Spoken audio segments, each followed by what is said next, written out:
Welcome to the deep dive. You know, we're always looking for those key insights, that quick way to really get a handle on something important. hmm Well, today we're jumping into a question that might hit closer to home than you think. What if your local church, yeah, yours, could be the engine driving a global movement? It sounds ambitious, doesn't it? Yeah. Especially for smaller congregations. Right. It might feel like a big leap, Yeah. but the materials you shared with us this week, they paint this really compelling picture. It's not just for the massive churches. No, it's fundamental. It's about what every church is actually called to be. Okay. So that's our focus today, really. We're Right. going to explore how basically any local church, whatever its size or current setup, can become this vital force for global mission. A vital engine. I like that. Yeah. The goal is to unpack what it really means to equip people, send them out, and then sustain them effectively, for lasting impact. And we're drawing directly from the insights in your sources. Good. Because the reality, and your sources really highlighted this, is that a lot of churches, with great intentions, Oh, absolutely. Good intentions. their global engagement might just be, writing a check now and then, or maybe a short-term trip once in a while. Right. Which are good things. For sure. Valuable efforts. Yeah. But the material asks, are we really using the church's full potential in global mission? And it suggests this kind of underuse might actually be holding back the long-term success of it all. That's a really critical point they raised. And the idea that emerges, which I find compelling, is that the local church isn't just like a support system for missions. Okay. It is the heart of it, the very heart. Not just the backdrop. Exactly. And this isn't some new strategy someone cooked up. It's deep in Scripture. Think about the Great Commission, Matthew 28. All right, go into all the world. Yeah, that command wasn't just for a few specialists. It was for everybody, the whole body of believers. The sources you sent over, they're really clear. Every church, deep down, is called to be ascending church. Okay, every church, ascending church. Let's unpack that because, wow, that feels like a major shift for a lot of folks. It is a shift in perspective for many. So Yeah. what are the key areas we need to dig into to really get how a local church steps into that central role? Okay, so we'll start by looking again at the basic mandate for mission, how it applies to the church. Just foundation? Right. Then we'll look at a real-world example, the early church in Antioch. Powerful stuff there. That's right. Acts 13, yeah. We also need to get into this idea of the priesthood of all believers. How does that connect to our shared responsibility? Okay. Then, the really crucial and often tricky part. How do we genuinely sustain missionaries? Not just financially, Yeah, more than money. but spiritually, emotionally for the long haul. Yeah. It's huge. We'll also need to tackle that balancing act, local priorities versus global engagement. Right, because it can feel like you're being pulled in two directions sometimes. Exactly. Then we can explore how short-term and long-term missions can work together strategically. Not either. Not either, but integrated. And finally, we'll talk about building that mission-focused culture within the church itself. How do you make it part of the DNA? Okay. Sounds like a lot to cover, but really important. The goal is practical takeaways, a fresh perspective. That's the plan. Hopefully, by the end, you'll have some concrete ideas and maybe see your church's potential in a new light. Great. So let's start right there with reclaiming the church's mandate. The sources really hammer home that mission isn't some optional extra, is it? Absolutely not. The No. material is emphatic. The church's mission isn't just a thing it does, it's integral to what it is. Part of its existence. Exactly. That command from Jesus, go and make disciples of all nations, it wasn't a suggestion for a few keen individuals. It's a collective command for the whole body of Christ. It's fundamental. God's redemptive mission, here and now, through his church. And it's so easy, isn't it, to think, well, we give some money to support missionaries X and Y, so check, we're doing our part. That's a common mindset. But these sources challenge that idea, the idea that mission is just for the specialists out there. That's a key distinction they draw out. Historically, yeah, maybe we've seen missionaries as these sort of exceptional individuals operating a bit separately. The Lone Ranger idea? Kind of, yeah. But the material we're looking at really pushes against that. It argues mission, at its core, is the shared job of the whole church community. The call isn't just to send some people, it's to involve all believers somehow. Every church, ascending gaze. Every church, regardless of size. A central base of operations for mission. That's the vision. What's fascinating is this idea, you mentioned the church isn't just the support for the work, it is the heart of it.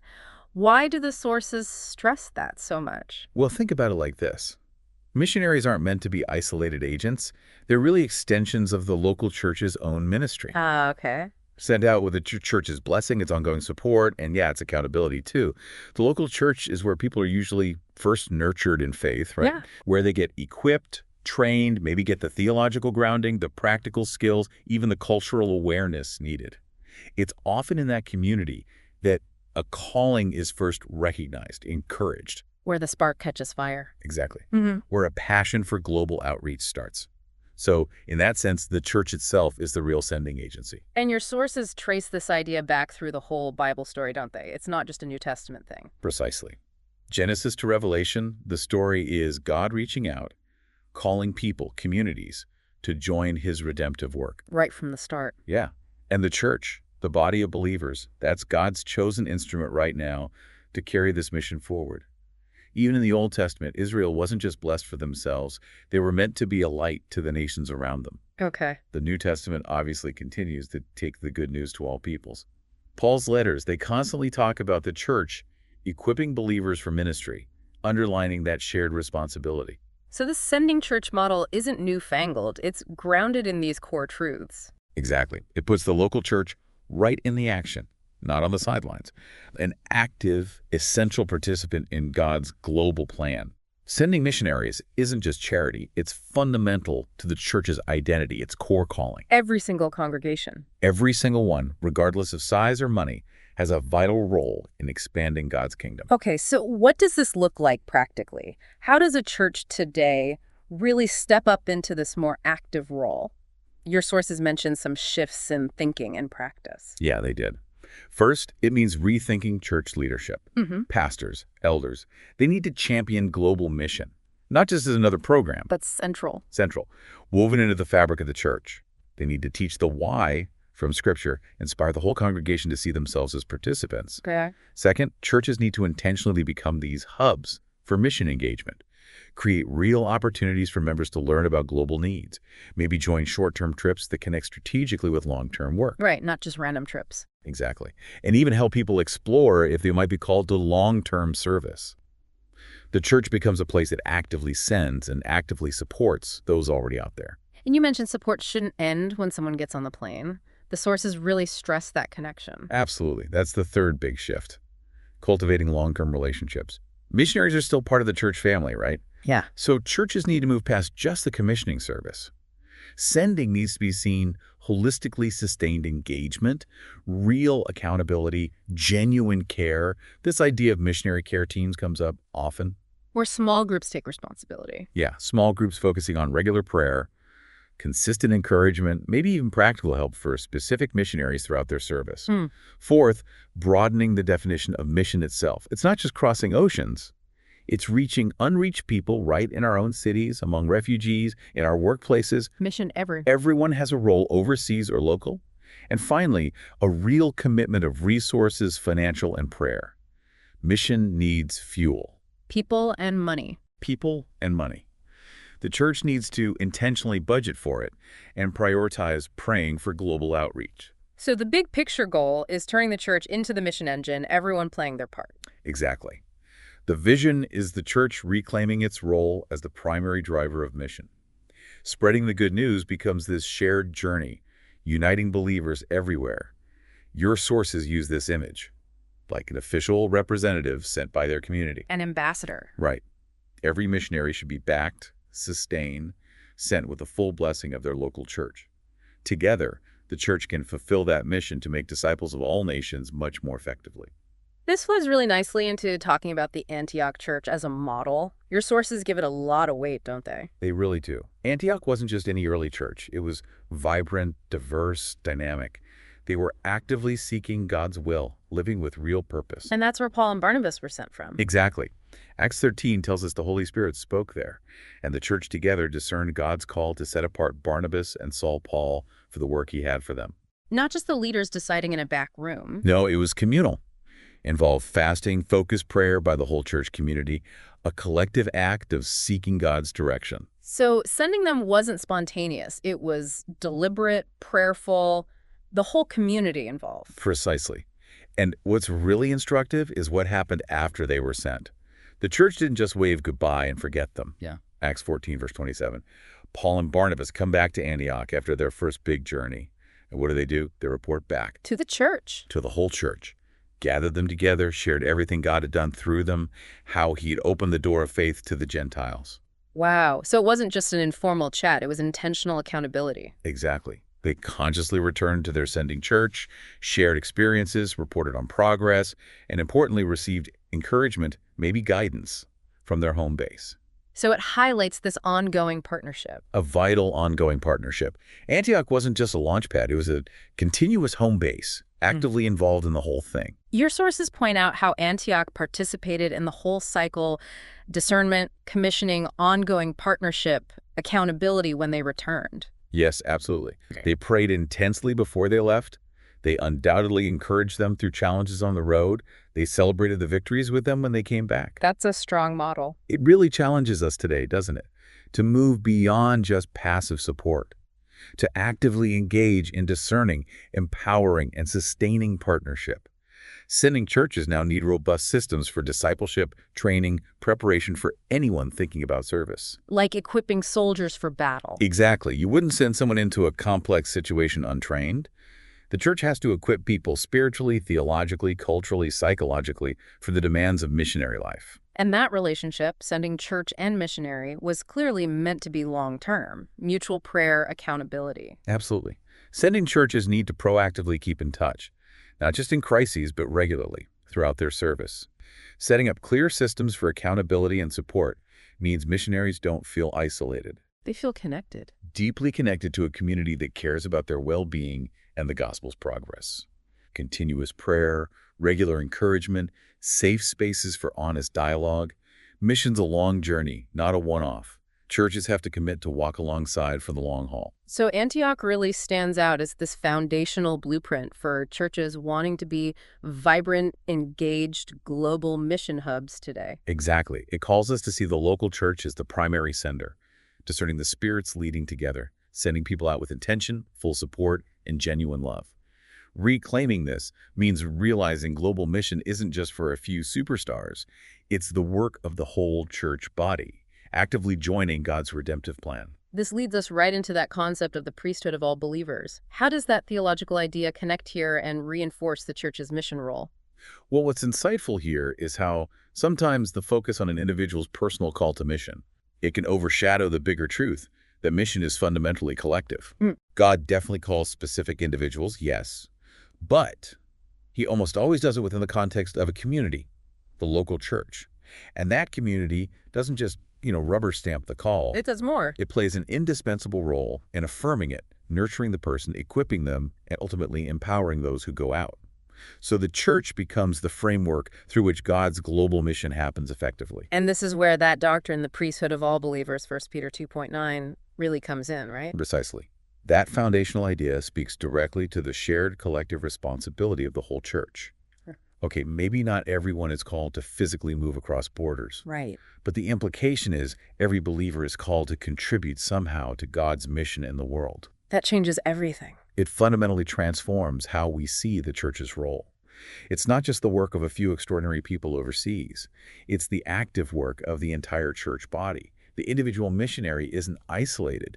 They're an extension of the local church's wider ministry. So if a church really gets this, then everyone in that church has a part to play. Exactly. Whether it's through consistent prayer, generous giving, relational encouragement for those serving, or being part of the sending process itself, every member has a vital role. And for those who are called to go cross-culturally. For them, this understanding is incredibly empowering.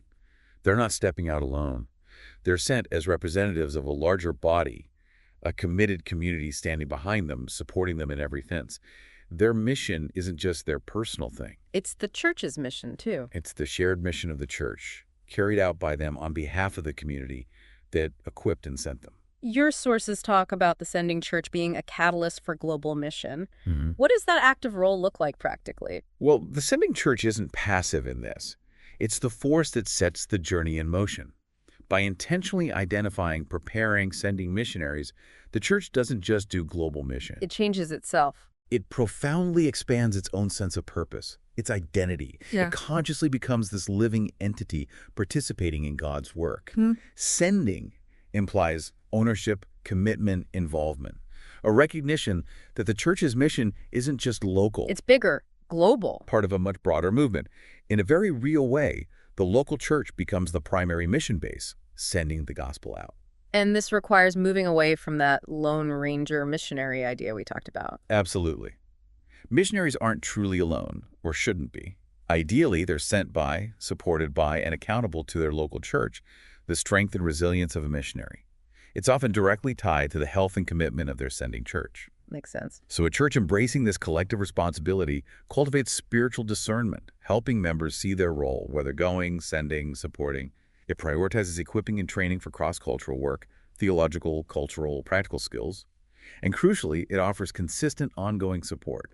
Recognizing mission work isn't set it and forget it.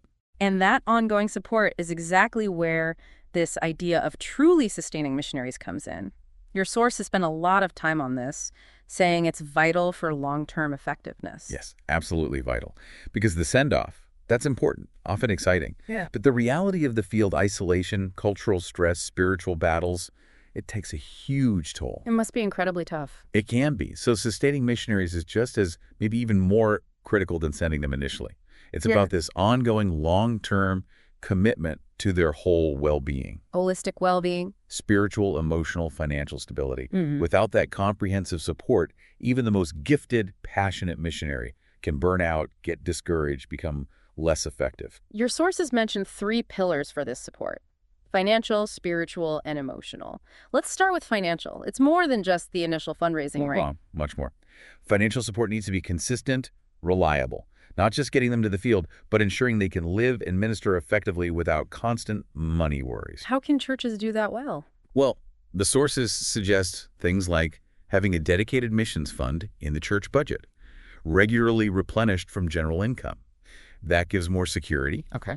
Also, building support networks, maybe multiple churches or individuals pooling resources, that can really help ensure long-term financial stability. And communication and accountability are key here, too. Absolutely crucial. The relationship doesn't stop when they leave. Churches need consistent, open communication, asking about ministry, prayer needs, yes, but also making sure the funds are being used well and addressing any unexpected financial needs proactively. So, regular reports, clear budgets. Things like that, working collaboratively. When missionaries know their finances are managed well, allocated thoughtfully, provided consistently, they can focus better on the ministry. Makes sense. Okay, second pillar, spiritual support. Beyond just saying, we'll pray for you, what does that look like practically? Spiritual support is really the heart of it all. It's that essential spiritual covering, the prayers, the encouragement, the loving accountability that only a committed community can offer. And it needs to be woven through their whole time on the field. So consistent prayer is foundational. Foundational, yes. But regular encouragement, too. Letters, emails, video calls, reminding them of their calling, their worth in God's eyes, especially when results aren't obvious. That can be incredibly sustaining. Little things can make a big difference. Huge difference. Having a designated missions pastor or a dedicated support team in the church can provide more personal guidance, maybe confidential counseling, accountability. It's about staying connected relationally despite the distance. Precisely. Churches can send relevant resources, books, sermons, scripture to help them stay grounded, keep growing. And spiritual accountability is vital too. Not just surface comfort, but a safe space for honest talk about challenges, doubts, temptations. Keeping them spiritually healthy. Yeah. And churches need to be proactive about spiritual burnout, offering rest, sabbaticals for refreshment, access to growth resources. And the third pillar, maybe the most overlooked, emotional support. Your sources called these the often invisible struggles. Yes, so true. Missionaries might seem strong, committed, but they often face huge internal emotional battles. Consistent, intentional emotional support is essential for their long-term effectiveness and well-being. What kind of struggles? Well, leaving your culture, your support system, it brings a flood of emotions. Loneliness, culture shock, language barriers, missing family and friends deeply, feeling torn between two worlds, feelings of inadequacy, homesickness. Wow. Yeah, that must be intense. It really can be. So the sending church plays a crucial role in providing emotional stability, connection. Absolutely. Regular proactive communication is key, making sure they don't feel forgotten or alone. Having specific people or teams just checking in, Listening without judgment, that makes a profound difference. Creating a safe space. A safe, confidential space to talk honestly about difficulties, offering empathy, validating their feelings. Practical support helps too, maybe help with logistics back home or access to self-care resources. And if possible, visits from home church members can be a massive encouragement boost. And it's not just informal support, right? Professional help plays a role too. Exactly. Churches should proactively connect missionaries with professional counseling, maybe through mission-focused organizations that specialize in mental and emotional health for cross-cultural workers. Tailored support. Yes. Missionaries are often in high-stress situations. Having confidential access to professional help is critical for processing emotions, coping with stress, building resilience. Offering these resources provides a truly comprehensive support system. It's not just kindness, it's foundational for sustainable, effective mission work. Now, a question that must come up a lot: how do we balance focusing on our local community with this call to global mission? Your sources tackled this tension. They did. It's a real challenge for many churches. Resources, time, money, people, they feel limited, right? So it seems like a choice. Oh, Minister here or reach out there. and either. But the sources argue strongly that's a false dichotomy. Local and global aren't competing. They're two sides of the same coin. Interwoven, mutually reinforcing. How so? The church's core mission, modeled by Jesus himself, was always both local and global. Jesus definitely did both, focused on people right there, but had that global vision for his followers. Precisely. He healed the sick nearby, fed the hungry nearby, met immediate needs. Yet his commission was clear. Make disciples of all nations, near and far. Okay. So the local church today is called to witness, both in its own neighborhood and to the nations.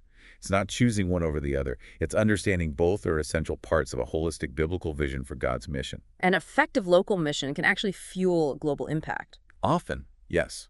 Demonstrating Christ's love practically at home can naturally lead to wanting to share it further afield. And importantly, global mission involvement can actually revitalize local ministry. Really? How does focusing outward strengthen things here? Seems counterintuitive. Well, engaging globally broadens the church's perspective, deepens its purpose beyond its own walls. It can reignite passion for evangelism and discipleship right at home. Hearing stories of God's work in other cultures can inspire a fresh sense of his power, the urgency of the gospel, which then fuels local outreach. It can also combat complacency by exposing people to needs and realities outside their comfort zone. So it's a dynamic two-way street. What are some practical steps for churches to find that healthy balance? Okay, first, intentionally allocate resources, money, and people to both local and global efforts. Maybe dedicate a specific budget percentage to global missions. Be deliberate. Deliberate.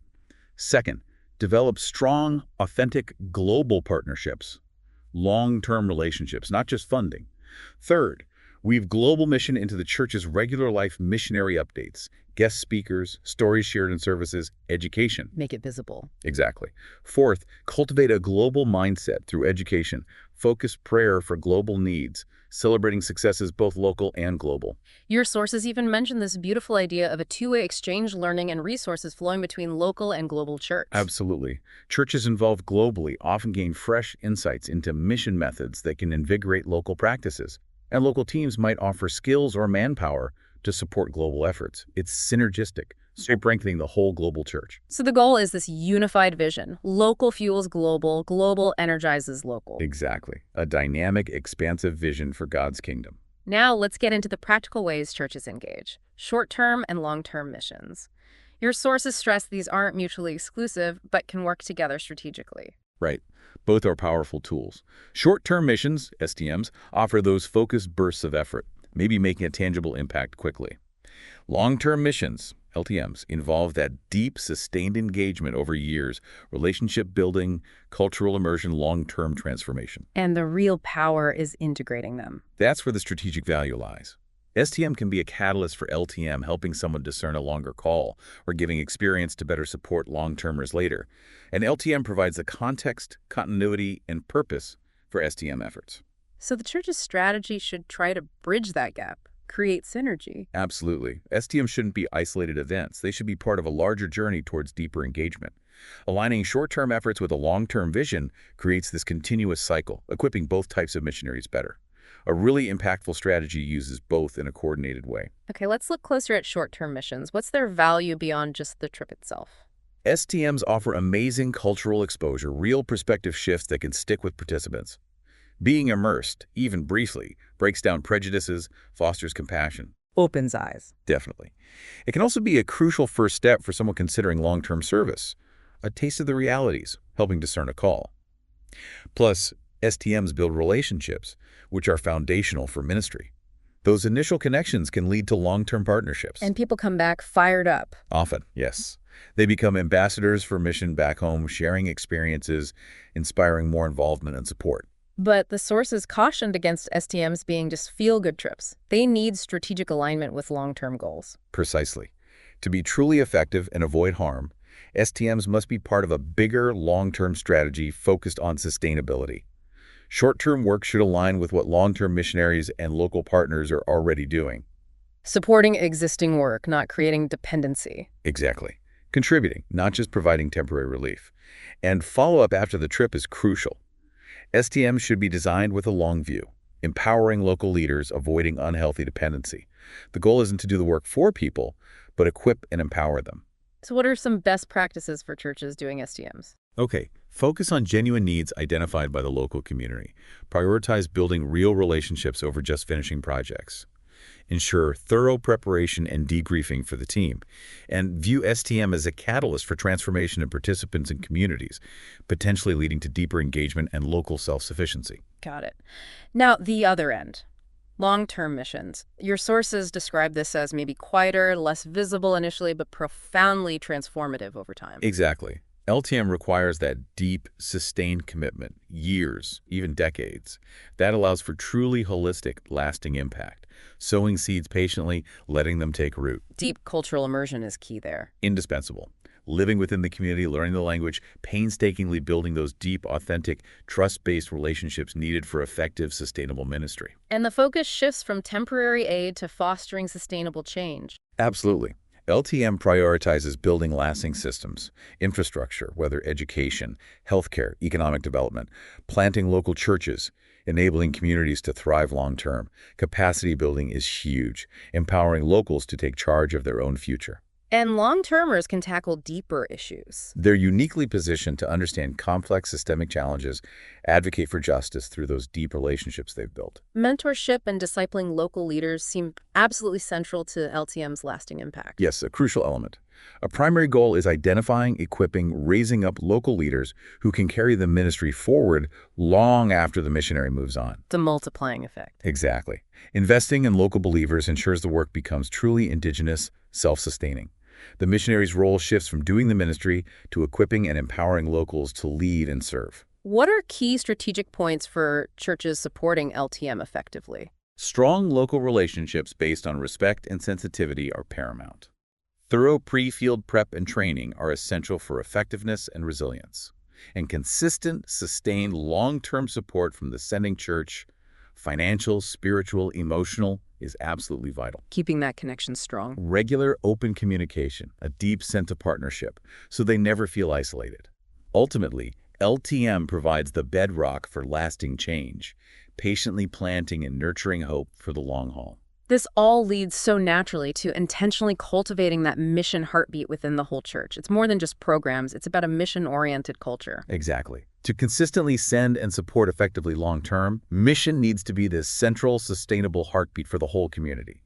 Moving beyond occasional events to fostering an environment where mission is a way of life. Woven into everything. Sermons, ministries, prayer meetings, daily interactions. The goal is this ingrained culture where the church's identity is tied to fulfilling the Great Commission. How does the church practically build that kind of culture? These sources had actionable steps. Yes, quite a few. First, consistently communicate the vision for global mission from the pulpit. In newsletters, sharing stories, prayer requests from missionaries, keep it front and center. Okay. Second, intentionally incorporate mission themes into sermons, Bible studies showing the biblical basis.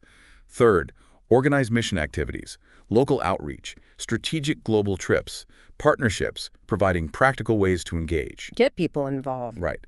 Fourth, provide opportunities for cultural learning and cross-cultural interaction within the church to broaden understanding, build empathy. Fifth, prioritize consistent, fervent corporate prayer for missionaries and unreached peoples. Sixth, actively mobilize every member to see their part going, sending, supporting. So shifting the mindset from mission as a program to mission as core identity. Precisely. A church with that vibrant mission heartbeat lives and breathes the Great Commission. It's a community where participating in God's global mission isn't just something they do, it's who they are. Cultivating this takes intention, effort, integrating mission into every aspect, preaching, teaching, prayer, partnerships, mobilization. The church becomes this living testimony to God's heart for all nations. Your sources also touched on the theological underpinnings connecting mission to ecclesiology, the priesthood of all believers. Yeah, understanding how our view of the church itself, ecclesiology, frames its mission is key. The church isn't just a building or a weekly meeting. It's a living organism, a community sent by God into the world for his redemptive mission. Mission is intrinsic to what the church is. Absolutely. Its core purpose, its calling. And as we said, the priesthood of all believers reinforces that every Christian has a vital role. The church is sent as one body. Every believer is empowered by the Spirit to participate. So mission is a shared responsibility flowing from our understanding of the church. The local church is inherently a sending community. Exactly. Ecclesiology reminds us, engagement with the world defines the church. Every local church is, in a sense, a missionary outpost.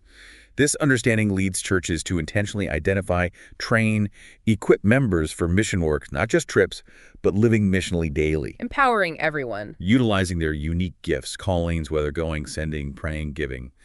Mission isn't an add-on. It's integral to the church's vibrant life. Then your sources got really practical, offering steps any church can take to build a more robust mission ministry. Yes, a helpful roadmap. First, maybe establish a dedicated mission committee or team for leadership, strategy, coordination. Get organized. Second, develop a clear mission, vision, and strategy outlining purpose, values, approach. Third, cultivate strong, authentic relationships with missionaries and organizations beyond just money. Fourth, create a comprehensive missionary care plan. Financial, spiritual, emotional needs addressed proactively. Holistic care. Fifth, organize regular mission awareness and mobilization events to educate and inspire involvement. Sixth, provide thorough pre-field training and debriefing for those going out or returning. Seventh, intentionally budget significantly for mission, reflecting it as a priority. Put your money where your mouth is. Pretty much. Eighth, integrate mission themes creatively into all aspects of church life. Ninth, encourage short-term missions to raise awareness, build commitment, connect with partners. And 10th, consistently communicate with and pray fervently for supported missionaries, maintain that vital connection. And the big picture goal is local churches becoming foundational for sustainable mission worldwide, empowering lasting global impact. Precisely. Sustainable mission means building long-term partnerships for deep, lasting transformation. Local churches are the bedrock for launching, nurturing, sustaining global missions. The focus shifts from just sending Westerners to empowering indigenous leaders, fostering self-sustaining local churches. Missionaries become mentors, trainers. Exactly. Investing in local leaders so they can lead their own communities. Self-sustaining churches ensure the gospel flourishes long after the initial missionary moves on. The sending church plays an ongoing role by supporting their missionaries, creating this thriving ecosystem of sustainable impact. Your sources also gave a framework for churches to assess their current mission engagement, not just a checklist, right? No, much deeper. A comprehensive evaluation, looking honestly at leadership's vision, actual financial investment, the mission committee's role, the quality of training, the depth of partnerships, the emphasis on prayer, education efforts, and how mobilized members really are. Is mission a project or part of our identity? That's the core question. Assessing if it's truly embraced as integral to the church's fundamental identity and daily life. And the ultimate aim of all this is unleashing the missionary force within the local church. Exactly. Every local church, no matter its size, has incredible potential to launch transformative global mission. Realizing that means embracing the biblical mandate, send, sustain, empower, while cultivating that vibrant mission culture where it's core identity, not just an activity. Like Antioch showed us. The Antioch example is such a compelling model of a sending church. The key takeaway is recognizing every believer is part of God's missionary force and cultivating a church culture that lovingly supports, thoroughly prepares, and effectively releases them for meaningful mission locally and globally, Forging that unbreakable link between local church and global mission. where the church is both the dynamic launch pad and the enduring lifeline for everyone called to go and serve. This has been incredibly insightful, a really powerful deep dive into the local church's crucial role in global mission. It's so clear it's not just about sending a few people away, it's about the heart, the identity, the collective responsibility of every believer right here. Absolutely. And hopefully listeners are walking away with a refreshed perspective, maybe some practical, actionable steps their own church could consider. So as we wrap up this deep dive, here's a final thought for you to wrestle with. Thinking about that inspiring Antioch model we discussed and the emphasis on collective responsibility, what's one concrete, practical step you could advocate for, or maybe even start within your own church to help it more fully embrace its role as a dynamic, sending and sustaining body for global mission? Really think about how you can move from being just a spectator to becoming an active participant in God's global mission right where you are.